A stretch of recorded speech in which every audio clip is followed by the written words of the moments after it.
नैना नैना नैना दो नैना सरकार के कटले हैं कटार के तो नैना सरकार के कटले हैं कटार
अपना त्योहार और दूसरे संप्रदाय के भी त्योहार को बड़ी बड़ी संजीदगी के साथ, बड़ी सद्भावना के साथ मनाते हैं।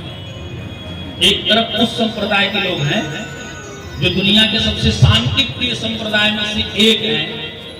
आज पूरे भारतवर्ष में आरएसएस का पथ संचलन चल रहा था। प्रत्येक शहर नगर गांव में पथ संचालन हुआ। आरएसएस के जवान ढोल नगाड़े के साथ निकले। मेरी सुबह में झूसी में भाग लिया, देख रहा था।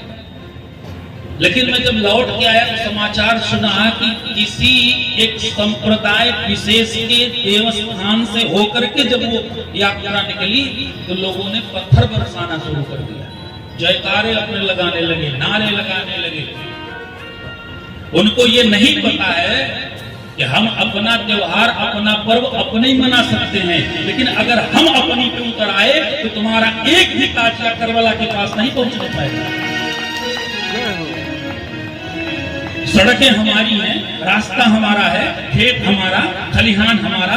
जहां तुम्हारा करबला बना है वो जमीन भी हमारी है और हमारे लोगों को चलने में तुम परेशानी कर रहे हो। ये देखने में बड़े शांति प्रिय हैं, वास्तविकता कुछ इनसे भिन्न है, अलग है।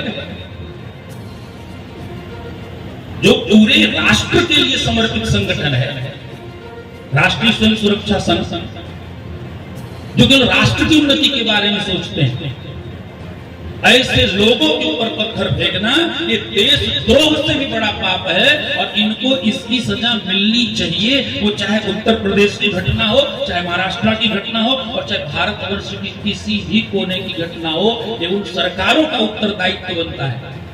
और लोग बैठ करके अपनी अपनी पार्टी की प्रशंसा करते हुए आजकल लोग बोल रहे हैं। कोई बोल रहा है कि गांधी का हिंदुत्व अलग था, कोई कहता आरएसएस का हिंदुत्व अलग है, कोई कहता है विश्व हिंदू परिषद का हिंदुत्व अलग है, कोई कहता है भारतीय जनता पार्टी का हिंदुत्व अलग है, कोई कहता है आम आदमी का हिंदुत्व अलग है।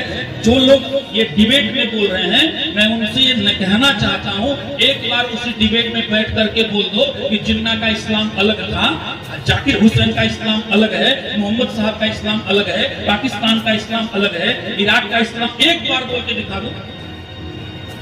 भरी संसद में बोलने वाले कहते हिंदू उग्रवादी असहिष्णु है। अरे हमारी सहिष्णुता का ही प्रभाव है जो तुम इस देश में रहते हो और यहीं रह करके यहाँ का खाते हो और हमें गाली देते हो। ये हमारे हिंदुत्व की सहिष्णुता का ही प्रभाव है। ये दशहरा का पर्व हमारा शस्त्र पूजन का पर्व है और आज की परंपरा नहीं है। अगर आरएसएस के लोगों ने अपना पथ संचलन किया तो कोई गलत नहीं किया। जब तुम्हें स्वतंत्रता है कुछ भी बोलने की, तो उसी संविधान के अंतर्गत तो हम भी आते हैं। हमारी स्वतंत्रता में काहे को घेर डालते भाई? इसलिए सुधरना है तो सुधर जाओ, और नहीं तो एक ही यति नरसिम्हा है अभी तक। अगर कई पैदा हो गए तो पता चलेगा देश छोड़ करके निकलना पड़ेगा। भगवान की कथा सबसे प्रिय है, सर्वोत्तम है, श्रेष्ठ है, और भगवान ने हमेशा यही कहा, परहित सरिस धर्म नहीं भाई, सरिस धर्म नहीं भाई। सब लोग हमारे फलों पर अतिक्रमण करके बैठे, और जिनको हमारी बातों पर विश्वास, और कश्मीर की बात छोड़ देते हैं, चलो वहां तो उनकी आबादी है, वहां की बात छोड़ दो। आप चलो इधर उत्तर की ओर बढ़ो, मलिहाबाद चलो, लखनऊ चलो, लखनऊ के आगे हरदोई चलो, हरिद्वार तक चले जाओ। आप आम के सबसे बड़े बगीचे आपको वहीं मिलेंगे, और उसमें अतिक्रमण किसका है? निसम्यासुर रासव, वो रासव लोगों का, घुसपैठियों का है। तो आजकल हम व्रत रह करके जो फल मनमानी खरीद खरीद खुद से पी रहे हैं, उससे हमारी आर्थिक स्थिति कमजोर हो रही है, और उनके हरे चद्दर पे बढ़ता ही जा रहा है। इसलिए व्रत का मतलब व्रत। एकादश्याम निराहार, नंद बाबा ने निराहार व्रत किया, कर दिया। देवकासुर आया, पूरे तालवन पे अतिक्रमण कर लिया। अघासुर आया था, पूरे ब्रज को निगलने का प्रयास किया। बकासुर को अपने तीक्ष्ण चुंड के द्वारा लोगों पे प्रहार कर करके उनको मारना चाह रहा था, और वत्सासुर आया तो बाल बालों को ही अपना लक्ष्य बना के आया। लेकिन आपने सर्वत्र से हमारी रक्षा की, और जब सर्वत्र से हमारी रक्षा की, तो अब आप हमें क्यों मारना चाहते हो? 18 युद्ध गोपिकाओं ने भगवान को पुकारा। अंतिम श्लोक 19वां श्लोक श्री किशोरी की स्वतः सुनने के लिए मजबूर हो जाएंगे। एक माइक लगा करके कथा करना, इस समाज को एकत्रित करके कथा सुनना, इस समाज को लेकर के ये नवरात्रि का उत्सव मनाना, गणपति का उत्सव मनाना भी हम लोगों के लिए दुष्कर हो जाएगा। इसलिए उनके हौसले तो देखिए दिन प्रतिदिन बढ़ते जा रहे हैं। उन्होंने विश्व के सबसे बड़े संगठन आरएसएस को ललकार दिया आज, और आरएसएस की पद संचालन प्रक्रिया में गतिरोध उत्पन्न कर दिया। सबका ये धर्म बनता है। अगर सनातन धर्म में जन्म लिए हो तो सनातन धर्म की विशेषताओं को समझने का प्रयास करो। तिलक, जनेऊ, चोटी, इनको अपनाओ, भारतीय संस्कृति को अपनाओ। भारतीय संस्कृति में जितनी विधा है, भारतीय संस्कृति में जितनी व्यवस्था है, और भारतीय संस्कृति में जो पावर है, जो शक्ति है, वो किसी अन्य में नहीं है।